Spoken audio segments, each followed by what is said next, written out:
pressing issue of our times for humankind is the rate at which we are consuming resources and making changes that affect the quality of the biosphere. The Earth has a limited carrying capacity. There is a limited number of living beings that it can support with its systems. Any imbalance in the different ecosystems may compromise that carrying capacity. A lot of the activities done by humans involve the generation of greenhouse gases, particularly carbon dioxide, which has been found to have the power to limit the heat-generating exchange of the planet, raising the temperature to levels in which a number of species can no longer be sustained.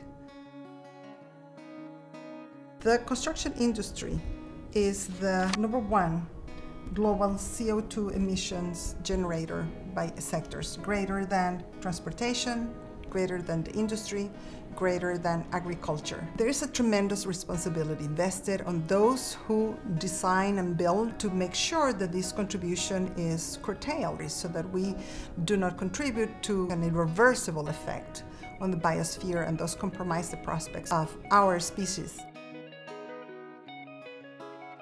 The LEED system is something that allows us to not rely so much on anything that requires the use of power. Use of energy efficient equipment, favoring of artificial light in buildings so that we lessen our reliance on energy consumption through the use of electrical lighting. Positioning of staircases in a way that are highly visible by the users, as opposed to making the use of the elevator the prime option for the user. Promoting cross-ventilation and the use of windows that are operable so that buildings can be ventilated more naturally.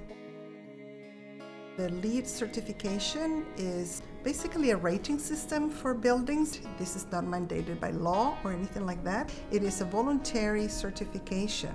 A building needs to employ strategies in its design and construction and operation that lessen their impact on global change through reduction of greenhouse gas emissions. It has to make the most efficient use of available resources, especially the resources that go into construction, and which have to do not only with materials but also with the energy, the water, and other systems, feeds that are consumed within the building. And finally, the building has to provide for a healthy environment by reducing opportunities for pollution throughout its construction or in the course of its operation, so that it maintains an optimal atmosphere for the benefit of the users.